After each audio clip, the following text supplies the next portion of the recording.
Welcome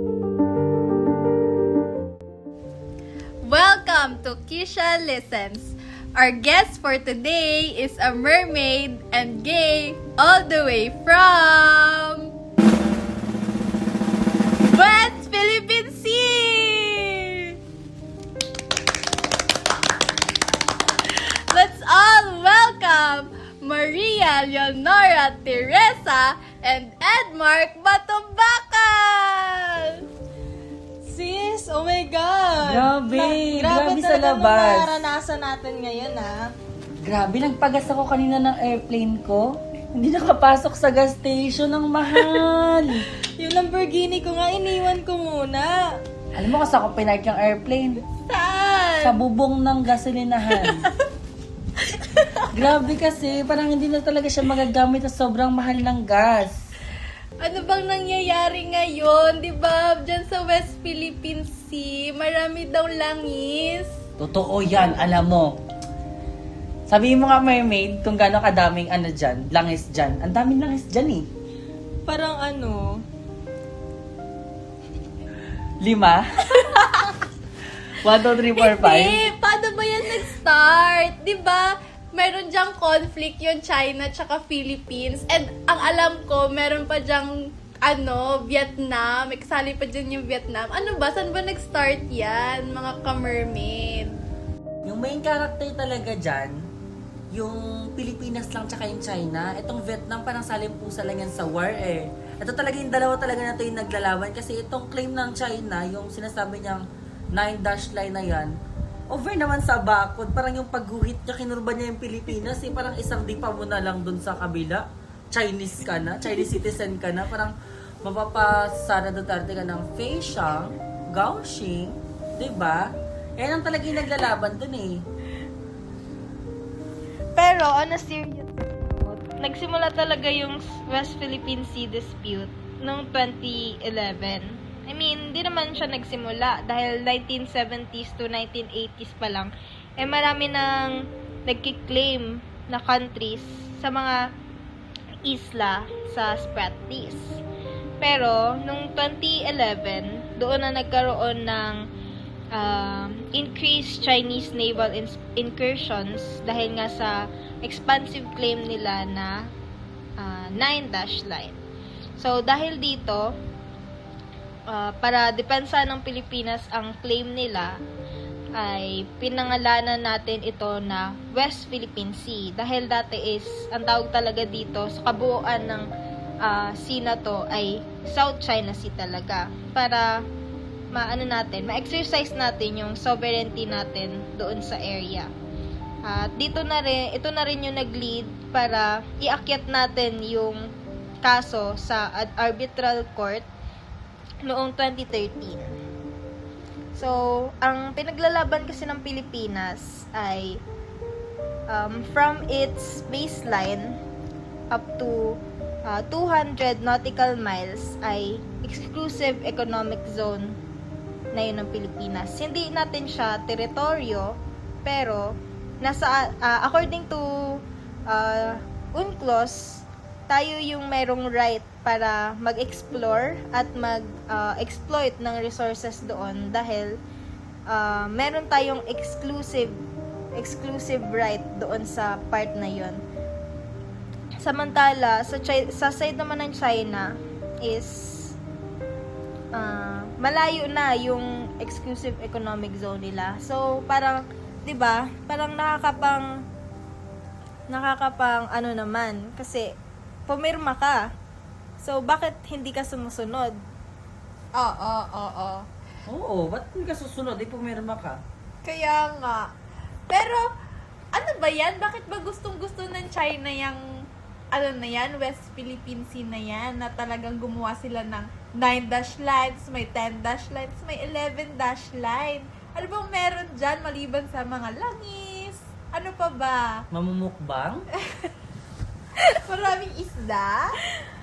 Alam nyo, ito kasing West Philippine Sea ay dinadaanan siya ng napakaraming barko na ginagamit para sa trade. Malaking amount ng goods na dumadaan dito. Kaya kapag control mo ang isang body of water na yun, is kukontrol mo na rin yung buong lugar na yun. Oh, Ganun ka, pala. Ganun pala, astig. yes. Ganun Diba? ka-important pala ang West Philippines. Totoo yan. Yes. Kaso lang, dahil sa ganitong conflict na to, nadedihado yung mga small fisher folks ng Pilipinas. Oo, totoo yan. Dahil Kawawa meron talaga. ding mga balita na nagsasabi na nangingisda lang yung mga kababayan nating mangingisda. Ganun. Pero, binubuli sila ng China. Oo, may Grabe. mga laser sila. Grabe, tas yung mga nakaraan na over naman sa waterbombing. Kaya, Yung may naputulan pa ng Nakakaiyak Grabe. talaga. Dapat lumaban tayo. Tara na, mag-impake kayo, susubudin natin sila. Eme lang. grabe. And to think na meron na tayong mga reporters na pumupunta doon, may camera na, pero yung China, hindi pa rin talaga sila Dead nagpapatalo. Dead ma sila sa basher. Grabe. At meron pa yung mga pasaring yung Chinese embassy tungkol dyan. Nabalitaan nyo ba yun? Oo. Kalaban. Kalaban nila yung ating mga senators. Yes. Mamahal nating senators. Na ang gusto lang naman nila ay ipaglaban ng ating mga fisher folks doon na ngayon ay may kinakaharap na rin matinding krisis sa gasolina. Gasolina, langis. Oo. Mga ganon. Grabe. Grabe, hindi Wala na talaga. na nga- Wala na, mamamatay na mga mangingisda nating Yes. kapwa Pilipino dahil Wala sa na ganyang ngang- ginagawa ng Wala na Pilipinas nga at ng Chinese. mangisda. Wala na nga mangisda sa West Philippine Sea. Ang taas pa ng Ang taas pa ng gasolina. gasolina. Alam nyo, kung nade-develop sana ng bansa natin ang ating mga oil reserves, dahil kung iisipin naman natin, sabi nga ni Maring Jessica sa kanyang nakaraan, KMJS episode, kasi hindi naman tayo pinagdamutan ng Diyos at ng kalikasan sa mga resources. Hindi lang natin, specifically, ng government natin, hindi lang nila namamanage ng maayos. Tama. So, isipin mo, sa krisis na nararanasan natin ngayon, hindi sana ganito kalala yung epekto sa atin ng krisis na yon kung meron tayong sariling mapagkukunan ng langis. Hindi tayo umaasa sa mga imports. Yes. Pero 'di ba ngayon, mayroon daw nababalita diyan sa may West Philippine Sea Ano na naman yan? may bagong discovery daw ng langis. Ay, Mayroon totoo daw yan. possible. At talagang in-announce pa ng In-announce ating pa talaga. mahal na presidente. Binalita pa. Grabe. Ano sa tingin niyo yung may isip ng China? Isipin, pupurso talaga nilang kunin yan kasi Yes. binalita ba naman? And sa sa issue ngayon sa Strait of Hormuz dyan sa may West Asia, talagang ipupursu talaga yan ng Oo. China. Langis Dahil na yun isa eh. ang China sa mga pinaka-apektadong bansa Yes. sa Strait of Hormuz conflict ngayon dahil sa Asia, 80% ng gas sa Asia ay dumadaan sa Strait of Hormuz. At malaking porsyento doon ang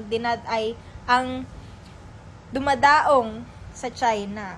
So, Yes. kaya syempre, kailangan nila ng mga bagong mapagkukunan. Mapagkukunan ng langis. At dahil hindi naman napapaglaban ang claims natin, at talagang gusto pa mag-joint exploration. Yes, talaga naman. Langis na magiging Nakikipag-share. bato pa ba? Siyempre, kukunin niya ng mga Chinese talaga. Makikishare. Talagang pa. nahihirapan ng mga mamamayan natin ay may balak pa tayong mag-share sa iba. Grabe, share your blessing ang atake. Pag hindi natin kauri, huwag mag-share. Pero 'di ba yung Vice President natin, Chinese? Sa bagay, si Sarah, Pei Xiang, Gao Xing. Grabe yung Chinese talaga. Shinare na nga nila yung COVID.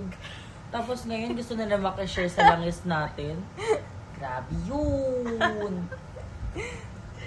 So, yun na nga. Anong masasabi nyo dun sa nababalitang joint exploration daw natin sa langis dyan sa may West Philippine Sea? Magandang move kaya yon para sa atin, para sa Pilipinas? Or medyo magiging dihado tayo dyan sa desisyon na yan? Magiging dihado talaga tayo dyan eh. Kasi isipin mo, yung Chinese pa lang, ang laki-laki niyan. Kung buong population na yan, kukuha doon sa may langis. Wag na lang tayo bigyan. Bigyan na lang tayo isang baso. Diba? Parang dihado, hindi. Bahala kayo maghanap ng langis niya. Amin to. Pero kung iisipin mo, nasa teritoryo mo naman, tapos i-share mo sa iba, parang nonsense naman yun, di ba? Sabagay. Bakudan yan. Bukas na bukas. Ayan ang mahirap sa ating mga archipelagic na bansa eh. Kasi sa iba, gumagawa lang sa mga bansa na landlocked, gumagawa lang sila ng mga malalaking walls para hindi makapasok yung mga kapitbahay nila. Sa atin, hindi naman pwedeng bakura ng dagat. Tama. Wala nga magtayo ka dyan ng bakod na buho. Wala rin. Resort? Anytime, kung gusto nilang pumasok, talaga makakapasok sila. Totoo yan. And to think na wala tayong radar para mag-detect yung mga Mga submarine. Malay natin kung may submarine na pala dyan sa mga dagat-dagat natin Diba dyan. nga, Di lang ang natin sabi, alam. Si Andrew ilang daw ang may submarine. At Paano saka- yung iba? Walang submarine. Oo, wala. Kawawa ang Pilipinas sa mga ganyan-ganyan nila. Yes. At saka hindi tayo sure kung yung bang joint exploration na yan ay talaga bang joint hanggang sa pinakaduluduluhan or Chinese tayo, madidiskartehan tayo ng China dyan. Baka mauto lang eh. Yes. So talagang nakita natin o narinig natin ang importansya ng West Philippine Sea, ano? At kung hindi ito tutugunan ng pansin ng ating gobyerno at tayo mga Pilipino, tayo ay madedehado. At dahil dito, dapat tayo mga Pilipino ay ipaglaban ang ating rights dyan sa ating teritoryo kahit sa mga maliliit na actions lamang. Yes. Katulad ng pagboto ng isang matalino at makapilipinong kandidato. Dahil ang pagboto ay isang malaking responsibilidad at ang kandidato na ating iboboto ay hawak hindi lamang ang ating bansa kundi ang ating future. Yes. Napakan natin ang host. Ang galing niya. West Philippine Sea, Atin atin to. to. Thank you for listening, Thank Kisha you. Listen. Thank you for Subscribe to our guesting. channel.